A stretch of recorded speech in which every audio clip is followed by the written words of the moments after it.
Hi, this is Robert. It is July 8th, 2025. We just wrapped up the second quarter of 2025, and I'm anxious to talk to you about it. So here we can see this is quarterly numbers. So this is the last 3 months, and you can see that the US market, international, emerging market, all up double digits. And if you recall earlier in the year, because of the tariff issues and many other headlines, we saw double digit declines. And so it was nice to see the markets rebound in the second quarter. You can see across the board, stocks did very well. Real estate was up a little less than 3%, and even bonds did quite well for those 3 month period. So you can see that was the last 3 months, and taking a longer time frame, we can see international stocks over the last year has actually outperformed U.S. stocks just by a couple of percentage points. And but if you look a little bit longer time frame, you can see that the U.S. stock market has outperformed international over a 5 year period, 10 year period, 15 year period, and a 20 year period, almost 2 to 1. So what that means is being more heavily invested in the U.S. stock market over almost any time frame has produced a greater return than being more diversified into international. And the same holds true even on a greater magnitude when you look at emerging markets. Those have not done well really since the great financial crisis back in 2008 and 2009. It has struggled. Real estate has done well over the last several years. Again, it's really hard to beat the U.S. stock market. Bonds done very well over the last year. It struggled over the past 3 years or so, and over the past 5 years, bonds have not done as well. That is the direct result of interest rates going up. As interest rates go up, the value of bonds go down. And so that is a change that we could see in the next 12 months or so. If interest rates start to come down, like they have over the last year, we can see bond values go up, which will be great for bond portfolios. So within US stocks, we know that's been the place to be over pretty much any time frame. But within US stocks, there are different types. There are large, there are small, there are more growth oriented and more value oriented. So the question is, within US stocks, what has done the best? Well, we can look over the last 3 months, the second quarter, and we can see that large cap growth by a very, very large margin has done much better than, look at this, large cap value. So big difference, even within large companies. Growth, almost 18%. Value, less than 4%. It's pretty astonishing the magnitude difference between these two types, because again, we're still looking at US companies. We're still looking at very large companies, but there has been a divergence between growth and value. Part of that explanation can be found in that in the first quarter, large cap value did better than growth. Growth saw a much larger decline in that first quarter. And so you would expect that in the second quarter, as stocks did better, that you might see a larger rebound, which is exactly what we saw with large cap growth. You can see here, and this is again one of my favorite slides. I always mention that, but it's true. And this time around, I went ahead and highlighted a couple of headlines, the ones that I saw that sort of really stood out, that if we could go back in time and read that headline, we'd almost want to make a change to our investment approach, because some of these headlines are pretty scary. So let's look at this first one. This first headline was Trump tariffs send Dow to 1,600 point decline. Dollar slumps. So that was done right here. That was this decline right here. Wow, that's pretty scary.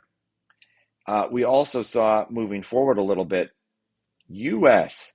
loses last AAA credit rating. Do you remember when that happened? That was right about here. Again, you hear that and you think catastrophe waiting to happen. What about this headline? Israel launches attack on Iran's nuclear facilities. That was right here. Whew. I know that for a lot of headlines, they were talking about World War III. Now let's go fast forward. Massive U.S. strikes target Iranian nuclear sites. That was right here, which was right here. Again, World War III is imminent. That's exactly what these headlines want you to think. But what happened in the market?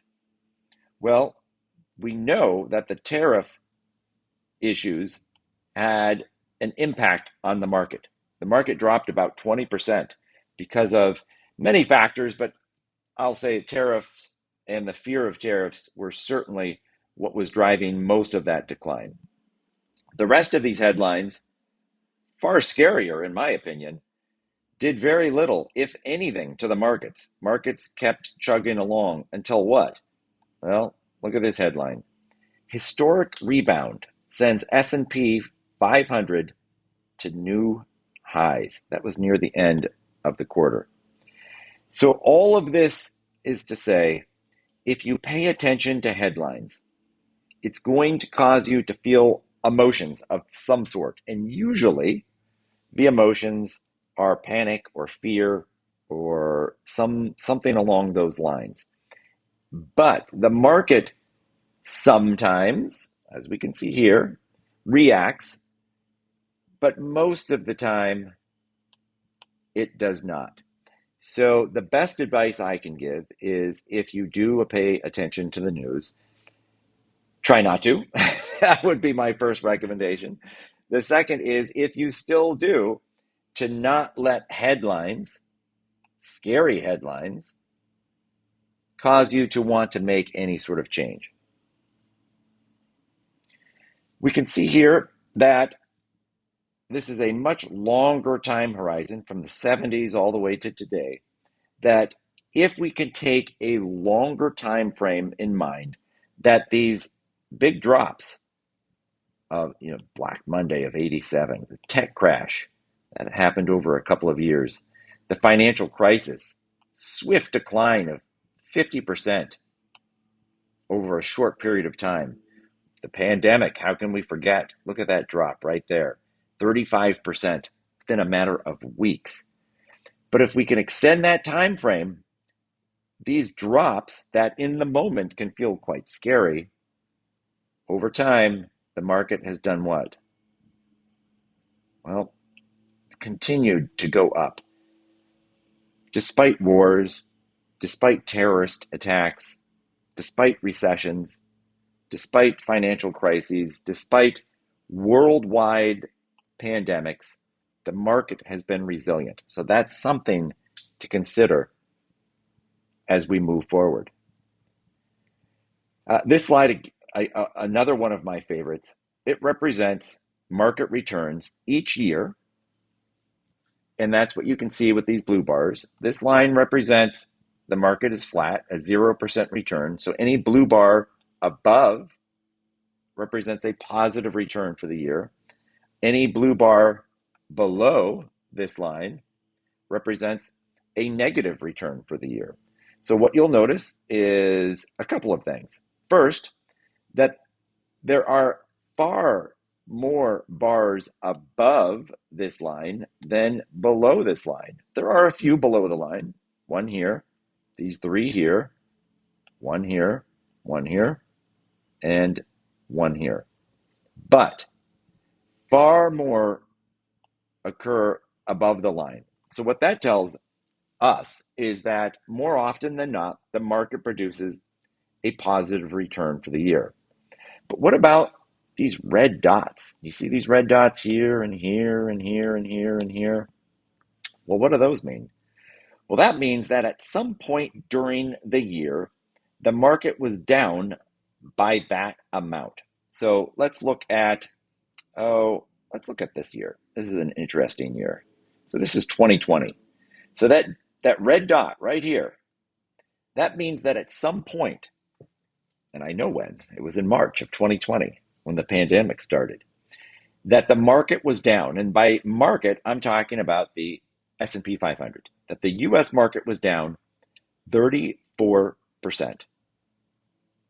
at some point in 2020. Well, we know that was in March. But what happened? Well, by the end of the year, by December 31st, the market not only made up this negative 34% decline, but what? Look at that. It actually returned a positive 18% for the year. So that's the other takeaway from this, is that typically at some point during the year, the market is negative. And look what's happened so far just this year. So this is 2025, this year. The market was down at some point 19%. Where are we today? We happen to be up. So that's the remarkable thing, is that there is volatility in the markets. More often than not, the market returns a positive return for the year, but that there is absolutely volatility in that if we can tough it out through these declines, that more often than not, even with these declines, the market still, by the end of the year, produces a positive return. I think that is a great lesson for all of us. And you can see here that on average, the market, the S&P 500, will drop by 5% almost 5 times a year. A 5% drop on average about 5 times per year. And we can see some years much more volatile, 24 times in one year the market dropped 5% or more, and in other years much less volatile. Where are we so far this year? Well, we're 6 months in and we're already pretty much at the average. That means most likely it's been a little bit more volatile than most other years. Certainly over the last couple of years, it's been more volatile. Just something to keep in mind. So volatility, I know everyone hates it. We would love for the markets just to continue to go up on a steady rise like that. Unfortunately, we know that's not the case. The markets are very volatile. It's like a roller coaster ride, but typically over time, it's gone up. But what happens is sometimes when we get volatility, investors will say, well, you know what? It's too extreme. It's too much volatility. I don't like this anymore. How about, what if we sold here and, tried to buy back in here? Wouldn't that be great? The answer is yes. It would be fantastic if you could sell at the right time and buy back at the right time. Unfortunately, no investor has been able to do this consistently. And so what typically happens is we sell and we don't know when to get back in. And what this slide represents is if you missed just a handful of days in the market each year, your return for that year would be dramatically impacted. So what this shows is $1,000 investment in the S&P 500 over the last 25 years. If you just put $1,000 in 25 years ago, didn't do anything, it would be this green bar. It would be worth $5,000 today. That return is better than any of these other returns. If you simply, over those last 25 years, if you missed one day, your return would drop to about $4,500. If you missed 5 days over the last 25 years, just 5 days, look how dramatically your portfolio would be impacted. You'd be at $4,000, a 25% drop from had you just stayed invested. And of course, the more of the best days that you missed, the lower your return. If you missed the best 40 days, your return would be a paltry $560. That's half of your original investment, simply by trying to time the market by getting out and missing what is often the best returns after a big drop. And we actually just saw that this year. The market was dropping, and within a couple of days, we saw a nearly 10% rise in the market in a single day. You did not want to be out of the market for that day. Otherwise, your whole return for the year would have been impacted. So that's why it's important to stay invested. This slide shows here, this is the return of the S&P 500. And this blue shaded area, this background here, that represents earnings per share. And so what really drives the market longer term are corporate earnings. Are companies making money? If corporate earnings are going up, the market tends to go up. If corporate earnings start to go down, the market tends to go down. And as you can see, there are periods where earnings are going up, but the market is going down. Earnings are going up, and here we saw the market go down. So one of three things can happen. Either earnings will match the market will match the earnings, or it'll be a combination of the two. And so when you see the biggest discrepancies, for example, here and here, you saw earnings doing quite well, market not doing well. Again, one of three things will happen. Earnings will come down, the market will go up, or a combination. In this particular case, and I remember doing a video about this, I said one of those three things is going to happen. Well, earnings stayed flat. They didn't go up, they didn't go down. But what did go up? The market went up to match earnings. And that's often what you'll see. What's really been driving the market over the last few years, especially the bond market, interest rates. And you can see that for a long, long period of time, interest rates have been quite low. The gold is the 2-year and the darker blue is the 10-year yield. And so for many, many years, interest rates were low. It was great for bonds, great for economic growth. People could borrow money, whether it was for buying a car, buying a house, or even corporations issuing debt. It cost them less money to service that debt because interest rates were so low. But then we saw, after the pandemic, after the flood of capital, we saw inflation go up, and of course, interest rates went up. They've since come down. They're still higher than they have been. And what you can see here, let me go to this next page, is consumer price index. That this is inflation. And you can see this spike here. That happened, again, because of all the capital, the low interest rates. Inflation spiked. So the Federal Reserve had to increase interest rates. They had to temper inflation. Were they successful? Well, you tell me. Inflation was here, and now it is back down to here. Will we see some movement, some gyrations up and down? Absolutely. But for the most part, they did a phenomenal job cutting inflation.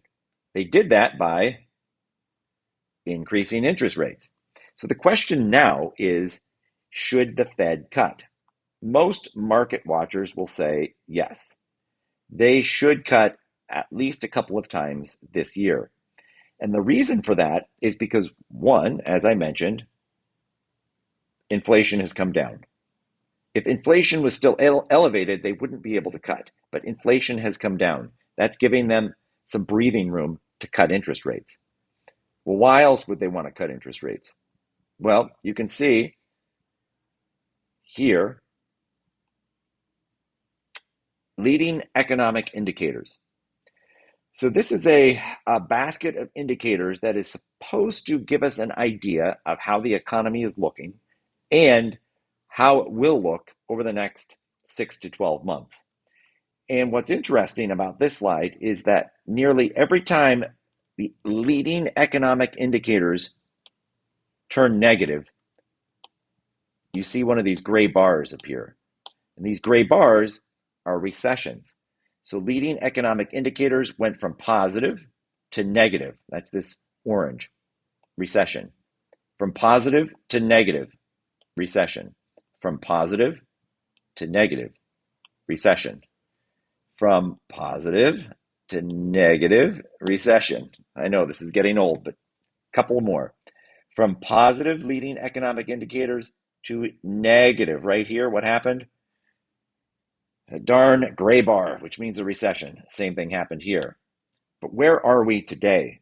So we have leading economic indicator was positive, and now it is quite clearly negative.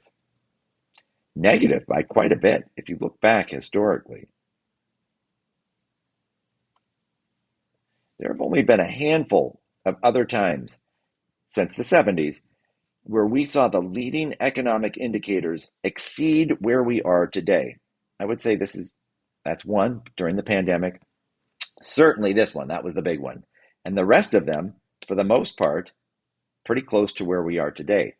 So the big question on your mind is, will we see another gray bar, which means will we have another recession? There is a decent chance that we might see a minor recession. It really is all going to depend on if and when and how much the Fed is able to cut interest rates. Again, they're in a tough position. If they cut interest rates too soon, that could lead to what? Higher inflation, which they do not want. If they wait too long and hold interest rates high, what can happen? That can slow economic growth, so much so that it leads to a recession. So they have a very fine line to walk. So far, I will say, they have done a remarkable job by keeping earnings, keeping economic activity fairly strong. We can see that with unemployment here, 4.1%. That's pretty good. Not massive unemployment. So the economy is strong. Earnings have been fairly strong. And at the same time, inflation has come down. So they've walked that line very well. I think they're at the point now where they could start to ease interest rates. Maybe later this month, maybe in September. We will see. But I think they're at the point where they could start doing that. And if they do, we could absolutely avoid a recession if they did that. It could also spur economic growth and activity. And of course, the fear is if they do that, they're going to be watching inflation very, very closely. They don't want to spur the economy so much that it leads back to higher inflation. So that's something that they're going to be watching very closely. So all in all, the second quarter was fantastic. We saw that here with returns. Returns across the board were great, both in stocks, both in bonds, in US and international and real estate. Really just across the board, it was a very, very solid quarter. We made up not only for the earlier losses in the year, but now we're positive for the year. And so it's been a wonderful quarter. We're looking out over the next 6 months, paying very close attention to what the Fed is doing. And if they feel the need to cut rates, I think that could be a very positive thing for not only the stock market here, but also the bond market, I think would respond quite favorably. So if you have any questions about your portfolio, about the economy, about the Fed, please reach out. I would be happy to talk to you.